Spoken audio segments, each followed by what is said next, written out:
It's getting ready to drill some holes where I want to harvest them, change color up to this point, how the 145-gallon tank is doing. Hey, what's up, reefers? I know I look kind of sloppy and sometimes a little inappropriate, but sometimes I could also be really persistent. 2 videos ago, I built this acclimation box. This is for social acclimation for new fish. This is actually to attach the side of the tank, and the new fish will go in here. This way, the new fish and old fish can kind of meet through this first. What prompted this is the flasher wrasse I added a couple weeks ago really got bullied by the male NPS initially. And the wrasse was hiding in a rock for 4 or 5 days until it was out and about. From that experience and from your comments, I constructed this acclimation box. Now this acclimation box is for larger fish because I was expecting a yellow eye coal tank coming through, but unfortunately that did not come through. So I am once again looking at different fish, and I want to open up the option to smaller fish as well. And for smaller fish like wrasse and stuff like that, somebody pointed out that, hey, maybe a wrasse will try to swim through one of these grits and hurt itself by cutting them on the edge and stuff like that. And I thought to myself, that is true. Maybe we can improve this acclimation box idea. So this sends me back to the drawing board, and my starting point is that acclimation box, I want to do something that's really affordable, as cheap as possible, but also has to be really functional, just like the ones that's like $100 on the market. So on Instagram, I got quite a bit of feedback, and one stood out. One of you guys recommend using a magazine holder. This is a acrylic magazine holder that is roughly $20 that you can find on Amazon. If you're interested in this, I'll leave a link in the video description below. I believe this measures 12 inches by 8 inches tall by 4 inches in width. And this is actually a decent size, and it's actually a little bit larger than some of the more popular pre-made acclimation box out on the market. So the idea is that I would drill many little holes all along the sides, and then either use magnets or suction cups to stick it to the side of the tank. For the top, I could build a lid or just use my screen top I have already. So this is a beautiful and simple solution. Again, the acrylic for this magazine holder is decently thick. It's not super flimsy, and it got some heft to it and got some weight to it as well. So I was getting ready to drill some hole in this magazine holder, and a friend recommended using some like wood to kind of hold it in place to kind of give it some support while I drill so it does not like crack or whatnot. But before I did that, I thought, okay, this is $20. Can we go even cheaper? And that's what I remember. A lot of you guys actually recommend me using those Kritter Keeper. If you're not familiar, Kritter Keepers are those good old acrylic animal cage like this one right here. Before I even dove into the magazine holder, I looked up these Kritter Keepers first. They were expensive, man. They're like $30 for the size that I want. But I did another search. I tried some different terms like plastic animal cage and stuff like that, and I got different results. I got some cheaper brand. I guess Kritter Keeper, a specific brand, and they are pretty pricey. So I came across this particular one. It is not from Kritter Keeper, but I'll have a link in the video description below as well. And this is like $10. In terms of dimension, is really close to the acrylic magazine holder. The back side is flat and just kind of stacking them. So I guess lengthwise it is also 12 inches. The widthwise, they're really close, but I think this tank actually bows out a little bit, so it gives a little bit more internal volume, and height-wise they're identical. For my purpose, I want one as large as possible because I mean, I got a tank that is large enough to handle this volume. So this is perfect, especially because it's like $10 versus $20. This acrylic magazine holder, I may just leave it in the fish room for some books or some other purpose, or I may just eat the shipping costs and return it back to Amazon. If there's a con to this, is that this is really, really thin. You can just hear the difference. This guy, I feel like if I drew it too fast or too hard, this is gonna crack. So one tip I picked up is actually using a soldering iron to melt the plastic instead of trying to drill through it. This way it will prevent cracking, and also the holes is supposed to be smooth if I melt it versus trying to drill it. Now, online and in fish stores, I remember seeing some of them using like Kritter Keepers like this inside the tank, and I don't think they drilled holes. I think like just the entire thing sinking into the tank should work because we have all these holes up here. Who would have thought the first time I'm using a soldering iron is actually to burn holes in an acrylic box? So much for learning how to solder an LED light. Moments later. So the only thing I'm not crazy about is that ring. You see that ring right around it? Right here. Same deal. I figured out what was causing this fogginess. It's actually the steam melting that got trapped there. That's kind of burning that little fogginess into the acrylic. You notice right here, I was like, wait, how come this one does not have that fogginess issue? Because I have the iron at a lower temperature, so it did not create as much, like, I guess, like the fume coming out. And it was clean. I was like, okay, that's weird. So I experimented a little bit. For this hole, I actually turned the whole tank to the side. So you see that there's only one streak going up, and that's the steam escaping. So this is what it is. If I can control the temperature to just the right amount without trapping the steam in here, then we'll have a clean hole like this. But because I'm not that confident, all right, so what I'll do is just kind of hold it like this, and so the steam will vent up from the top.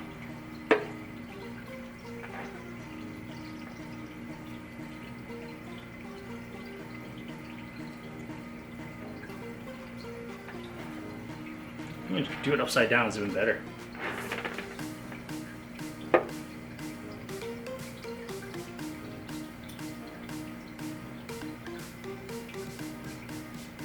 Make sure no plastic drip on me. All right, you know what? It's really tough to do it kind of like this, and I feel like some of the steam is still kind of scorching acrylic. So I guess we'll experiment. 3 is barely melting it. It took a while for me to like twist and squeeze in there, so it's definitely not hot enough. I'm gonna try 3.5. This really reminds me of fine-tuning my 3D printer. I have to like try different heat temperatures on the hot end. All right, testing 3.5. All right, it is melting through. It is kind of slow, similar to 3, but it is not giving off any of the fume. I'm gonna enlarge the hole a little bit. Also have stringing issues. I think maybe closer to 4 is probably where I want to set it at. Clean the tip one more time. All right, so one more time on the Waller soldering iron, I have the setting on 4. Make sure the tip is clean. Put the camera under my armpits, and then let's do this. So it's melting through at reasonable speed, not giving off a lot of steam. I do see a little fume coming out, but as long as I lift and kind of vent it out a little bit, it seems okay. It does not distort the acrylic around it.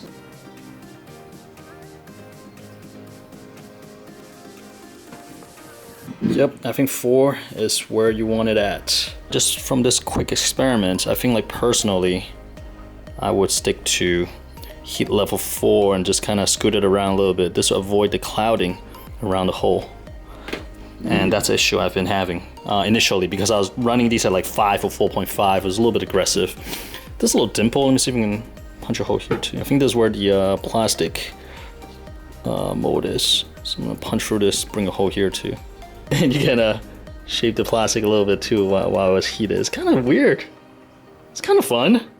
This is interesting. I thought about possibly doing some kind of rig so that the magnet goes inside the tank, so there's no gap here. But number one, there's this lid go on here, so the tank won't sit flush against the glass anyways. And number two, this acrylic or plastic is really thin. So I feel like the force of 2 of these stronger magnets slamming together, it's gonna crack this plastic without a doubt. So in terms of the magnet being used, I'm using the K&J magnet that I got introduced to by Telegram and Reef Sensei. This has been working really well. No crack in the coating and no swelling of magnet, releasing bad things in the tank so far up to this point. I only have magnets on the top portion. That's why it's kind of like teetering a little bit. If I'm really OCD about it, maybe I'll put 2 more magnets down here. I think if I really want to go for the gold, I could probably punch more holes on the side as well, so the water will completely go through. We do see particulates kind of like moving around in there, so that means there's circulation in there, which is fantastic. We definitely do not want stagnant water in there.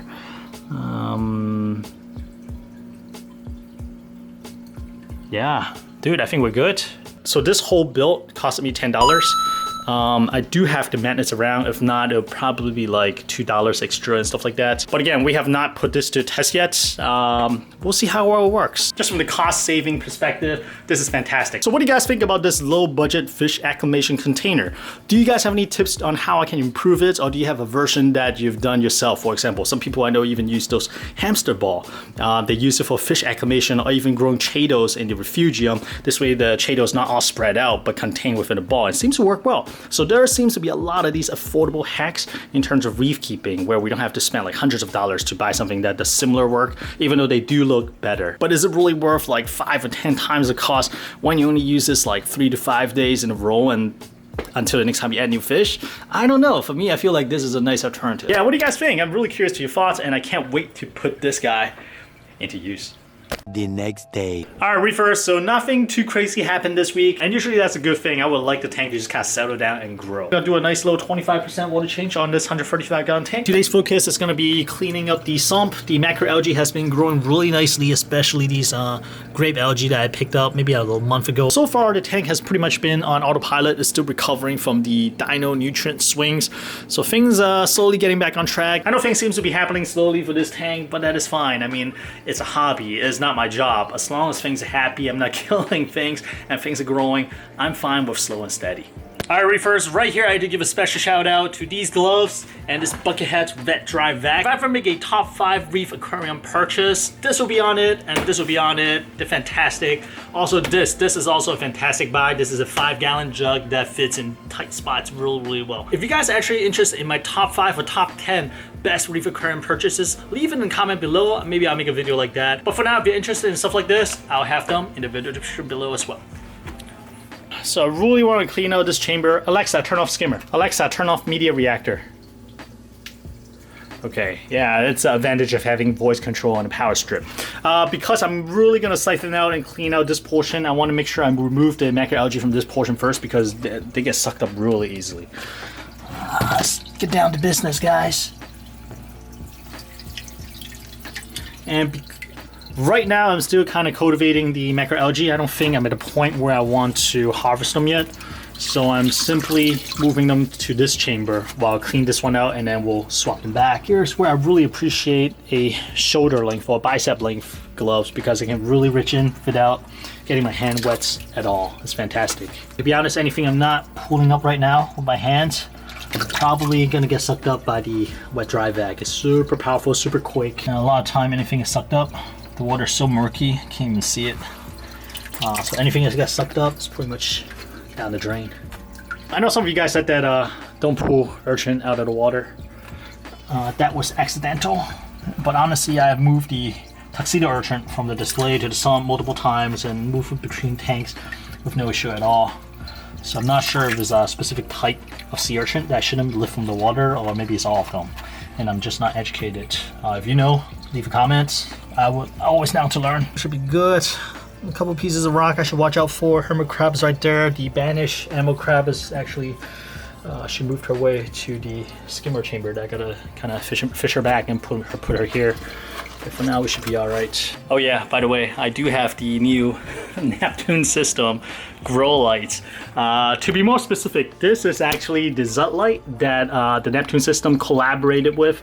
I've had this for about 3 years at this point. I've been using this on the 45-gallon tank. Beautiful, beautiful light, and works really well. So I'm kind of happy to see that Neptune actually adapted this one because of how well I know it works. It grows macroalgae like a fiend. So it is a great light. It is a great light. All right, making good progress. You see, we still got some like pink and brown spot. Those are Caroline algae. I have to go in with a scraper to scrape it. We're not gonna do it this time.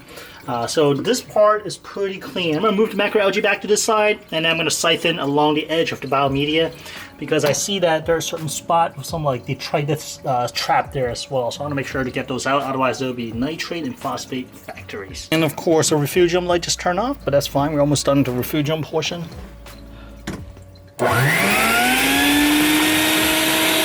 Alright, that's the exciting part of this water change. I think the other nasty part is cleaning out the skimmer cup. You see that I have a nice thick coat of skimmage on the inside of the cup. Usually I just pour it out, but during water change I like to really scrub out the skimmer as well. I'm thinking about drilling out the cap to do the recirculating CO2 scrubber, which has been working beautifully, by the way. My pH has been pretty steady between like 8.15 to like 8.25. Recirculating is probably the way to go to make the media lasts a little bit longer, but I'm not really complaining too much about the media because it has been about what, 3 or 4 weeks, and the media just changed color up to this point, so it's not too bad. It's not too bad, and making it recirculating will definitely make it last a little bit longer. But the risk is that because Vertex is out of business right now, I'm not sure if I can easily find another of these skimmer cup if I mess it up. All right, the sump is clean. Currently filling it up with like, I think it's like $10 actually, sump pump. And it's gonna take a hot minute. It's probably gonna take maybe like 10 minutes. So in the meantime, I've been watching a lot of podcasts.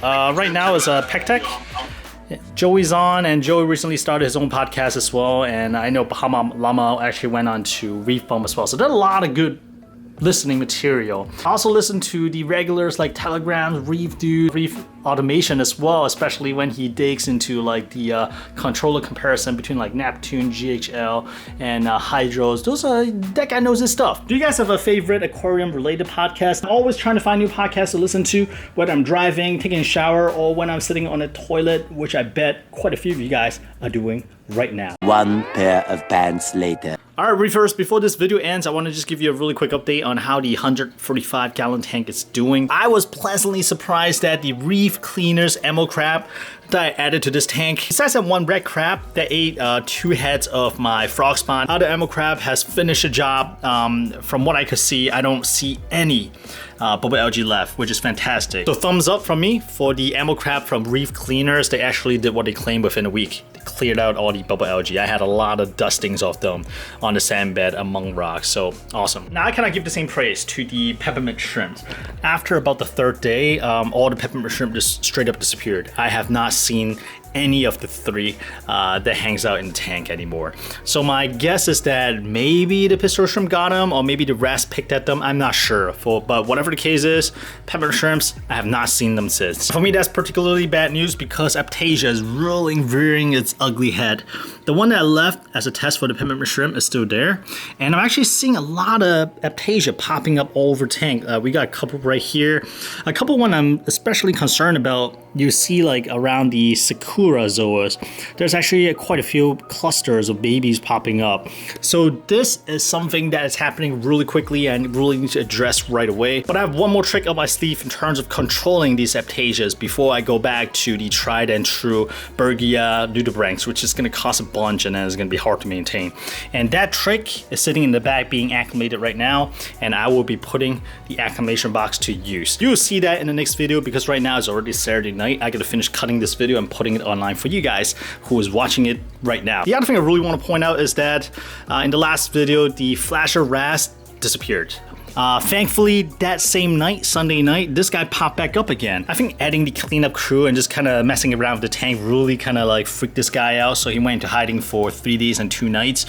So I'm really happy that this guy came back up again. A lot of people are saying that this is a carpenter's wrasse, but it's not 100% consensus. Well, about 15% think this is like a McCormick's. I think that's a pronunciation. And then there's 5% that call this like a yellow fin, orange fin, or something totally different. So I'm leaning towards a carpenter's wrasse, but if you have any idea, I would love to hear it as well. Some other things I want to mention about this tank is that I think right now the tank is being stabilized right now, and things are really starting to turn the corner. Zoas are opening back up, besides the ones that got like Aiptasia growing next to it. Those are obviously irritated, so they're not really open. But I think things are on the right track. You see the frog spawn has really adjusted well to the lighting and the flow. I've really dialed back for flow, and it seems to really like it. Look at the Gonipora that I got from Lynn. Like you see a couple videos ago, it's barely extending at all. But right now, finally, we're seeing some polyp extensions. I'm really happy to see this. Same thing with the Ephipora, same deal here.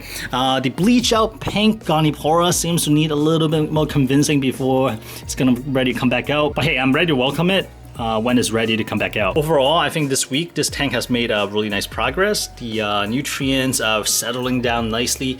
I think phosphate, I'm sitting at about 0.02 to 0.03, and nitrate, I'm about 50 right now. I'm trying to slowly bring it back down. And my goal is to bring it to maybe like 15. I think that'll be a nice happy medium. And finally, Alright guys, one last thing I want to address is the double daylight cycle experiment I mentioned maybe like 2 or 3 videos ago. So it did not turn out the way that I was hoping for. Some of the corals started getting a little bit stressed after about 1.5 to 2 weeks, probably because I was still running 4.5 hours in the morning and 4.5 hours at night, so total is like 9 hours. And in terms of par value, I did not drop the light intensity enough. I feel like I need to drop the light intensity more.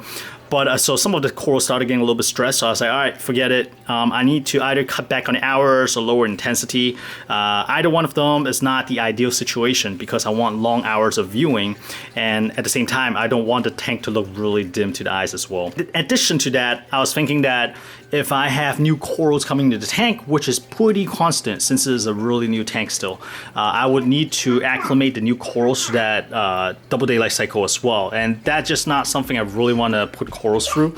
So as of about 2 weeks ago, I stopped the double daylight cycle experiments. I feel like given enough time, the corals can definitely adapt to it. I saw some of the corals did not mind it. Some of the corals actually grow a little bit better, but some of the corals that I really care about, like the zoas, seems to really start to get stressed out. So I figured, you know what, in the future, if I have an extra tank that I don't move the corals in and out too much of, maybe I'll try it again. I do feel that if given enough time, the corals and the livestock can definitely adjust to it. But as of right now, it just does not make too much sense for the 145-gallon display. So I apologize to all of you who are waiting to see the results of that experiment. I kind of pulled a plug on it as I started seeing corals stressing and just fought through the logistic.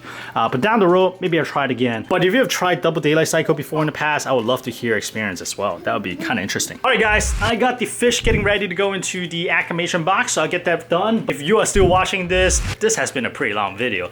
You are indeed the hardcore reef squad. I appreciate you, and I'll see you next Sunday at 12:30 p.m. sharp. Bye-bye.